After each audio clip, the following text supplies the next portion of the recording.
The weather is being investigated as a possible cause of a massive pileup on Interstate 86 near Pocatello this morning.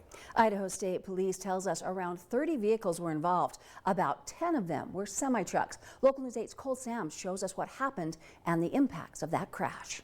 It was an absolute mess on I-86 in Pocatello Monday morning. With the wreck on the interstate, you have to see to believe. At about 7:59 this morning, we had a call of a multiple vehicle crash on I-86 near milepost 56, which is about the airport exit in Pocatello.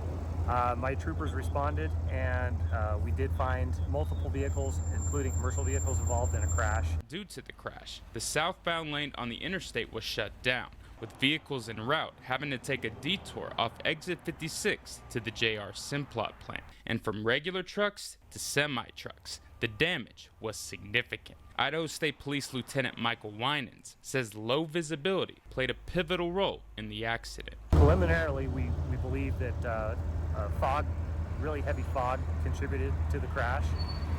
It's still under investigation, obviously, but that was a contributing factor. Despite the conditions, Lieutenant Winans says it's uncommon to see an accident of this magnitude. This is unusual to have this many vehicles involved, but when we're driving in winter conditions in Idaho, we need to be prepared for fog, sleet, snow, all those conditions that would cause us to have a crash. Lieutenant Winans says there was at least one person transported by ambulance to the Portneuf Medical Center. But fortunately, there weren't any fatalities at the scene. He says this wreck should be a fair warning to drivers for the rest of the winter season. For those of us that travel in southeast Idaho this time of year, we need to be aware of the conditions, and they can change rapidly. So we have to drive to those conditions. Reporting in Pocatello, I'm Cole Sams.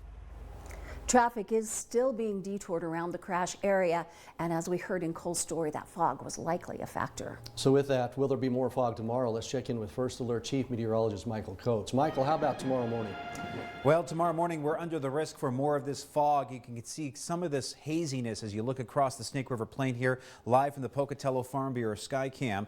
We're getting, again, that fog trying to settle back in here for tonight, and it's going to be cold out there. We have the frigid conditions out there with the below average numbers, and we have the inversion in place. That's high pressure pushing down on us, and we are looking to see more of that fog getting in here in patchy locations tomorrow morning. As a result, the National Weather Service issuing an air stagnation advisory. This is basically a heads up saying, hey, we could be looking at some foggy conditions again here for tonight, tomorrow. This advisory goes all the way till Thursday because we're going to be dealing with this inversion all the way through pretty much the rest of this work week. It's not until Friday we start shaking things up with a change up in the weather pattern. So right now we have that fog advisory in place until areas of the Snake River Plain, well, for areas of the Snake River Plain until Thursday. As we take a look at First Alert Viper radar, it's dry outside. We have the dry high pressure with us, cold air being pushed down into the lower elevations in the valleys. Currently we're at 28 for Blackfoot, 23 for Idaho Falls, 32 for Preston,